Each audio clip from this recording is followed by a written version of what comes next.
بسم اللہ الرحمن الرحیم۔ السلام علیکم اور تمام دوستوں کو چینل پہ خوش آمدید۔ ناظرین، گزشتہ روز ایک خبر سوشل میڈیا سے ہوتی ہوئی پاکستان کے مین سٹریم میڈیا تک جا پہنچی، جس میں یہ کہا گیا کہ افغان طالبان نے عید کے بعد غزوہ ہند یا ہندوستان کے خلاف جہاد کا اعلان کر دیا ہے۔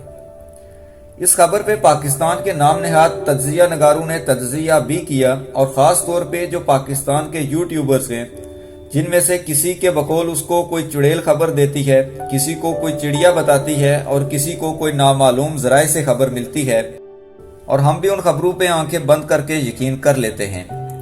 ہمیں اس بات پہ کوئی شک نہیں کہ طالبان کشمیری یا کہیں بھی مسلمانوں کے لیے آواز بھی اٹھا سکتے ہیں اور ان کے لیے لڑ بھی سکتے ہیں، لیکن جو خبر افغان طالبان کے حوالے سے چلائی گئی وہ فیک ہے۔ ان تمام لوگوں نے جنہوں نے یوٹیوب پہ اپنی ویڈیوز بنائی، اپنے ویوز لینے اور چینل پروموشن کے لیے یہ ویڈیوز بنائی، جو میں نے بھی اور آپ نے بھی بڑے شوق سے دیکھی، جن میں بڑا سنسیشن پھیلایا گیا۔ پہلی بات تو یہ ہے کہ ایسا ہو نہیں سکتا کہ اتنا عرصہ میڈیا میں رہ کر ان کو یہ پتہ نہیں تھا کہ یہ خبر غلط ہے، جس کی تردید افغانستان کے سپوکس پرسن، جس کا نام ذبیح اللہ ہے، نے کی ہے اور اپنے ٹویٹ میں لکھا ہے، جو پشتو زبان میں ہے، جس کا ترجمہ ہم آپ کو بتاتے ہیں کہ خیال رکھنا، میڈیا اور تمام مبصرین کو آگاہ ہونا چاہیے کہ جناب ستنکزئی اور میرے نیچے والے دونوں اکاؤنٹ جعلی ہیں۔ زی نیوز، سی این این اور سکائی نیوز کے ساتھ کام کرنے والے صحافی مصطفیٰ کریمی نے سوشل میڈیا پہ ایک ٹویٹ کا جواب دیتے ہوئے ایک واٹس ایپ کا سکرین شاٹ شیئر کیا۔ سکرین شاٹ میں انہوں نے طالبان کے ترجمان ذبیح اللہ مجاہد کو امارات اسلامیہ کی جانب سے پیش کیے جانے والے بیان کے بارے میں پوچھا، تو ذبیح اللہ مجاہد نے جواباً کہا کہ یہ فیک ہے، کسی نے جھوٹی خبر شیئر کی ہے۔ اس کے علاوہ افغان طالبان کے ایک ممبر قاری سعید خوشی نے بھی ٹویٹر پہ زید حامد کو جواب دیا کہ یہ بیانیہ فیک ہے۔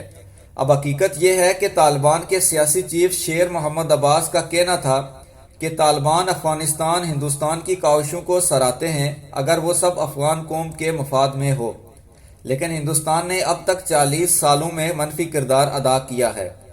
اب اس بیان کو بنیاد بنا کر یہ سب فیک ویڈیوز چلائی گئی ہیں۔ لیکن سوال یہ پیدا ہوتا ہے کہ ایک غلط خبر کو میڈیا میں اتنی پذیرائی کیوں ملی؟ یہ خبر انڈیا نے کیوں چلوائی؟ اس کے 4 بڑے مقاصد تھے، ان سے ہم آپ کو آگاہ کریں گے۔ پہلا مقصد یہ تھا کہ عوامی سطح پہ طالبان کے خطرے کو اتنا بڑھا دیا جائے جس کا دباؤ امریکہ پہ ڈائریکٹ جائے اور وہ افغانستان سے جانے کا ارادہ ترک کر دے، کیونکہ امریکہ کے چلے جانے سے انڈیا کو اس کی 2 دہائیوں سے انویسٹمنٹ، خواہ وہ مالی ہو یا ذہنی، سب غارت ہوتی دکھ رہی ہے۔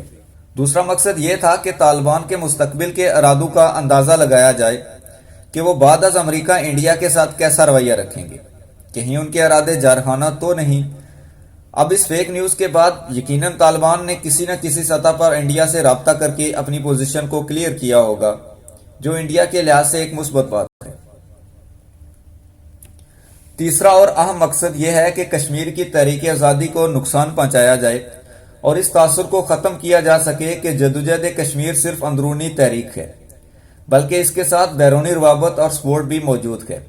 پہلے تحریک آزادی کشمیر کو داعش سے ملانے کی ناکام کوشش کی گئی، اس ناکامی کے بعد اس تحریک کو طالبان سے جوڑ کر انڈیجنس ہونے کی نفی کروانا چاہتا ہے۔ چوتھا مقصد یہ تھا کہ غزوہ ہند کی اصطلاح جو قبل از وقت ہی اتنی مقبول اور انڈیا میں بدنام ہو چکی ہے، ہندوستان چاہتا ہے کہ اس کے ہر بچے، بوڑھے، مرد، عورت کے دل و دماغ میں یہ بات بٹھا دی جائے اور ان کو بتا دیا جائے کہ مسلمانوں کا تمہارے بارے میں مستقبل کا ارادہ کیا ہے، جس کے بعد وہ ذہنی طور پر الرٹ رہ کر پروان چڑھیں اور مسلم دشمنی مزید مستحکم ہو سکے۔ انڈیا تو جو چاہتا تھا اس خبر پہ کہ وائرل ہو، اس نے کر دیا، بس سمجھ یہ نہیں آ رہی کہ اپنے ویوز اور ریٹنگ کے چکر میں میڈیا کیا کردار ادا کر رہا ہے۔ آپ کی اس کے بارے میں کیا رائے ہے؟ کومنٹ میں ہمیں ضرور بتائیں، ہم آپ تک اصل حقائق پہنچاتے رہیں گے۔ ہمارے ساتھ جڑے رہنے کے لیے سبسکرائب کے بعد بیل آئیکن کو پریس کر دیں۔ اگلی ویڈیو تک کے لیے اللہ حافظ۔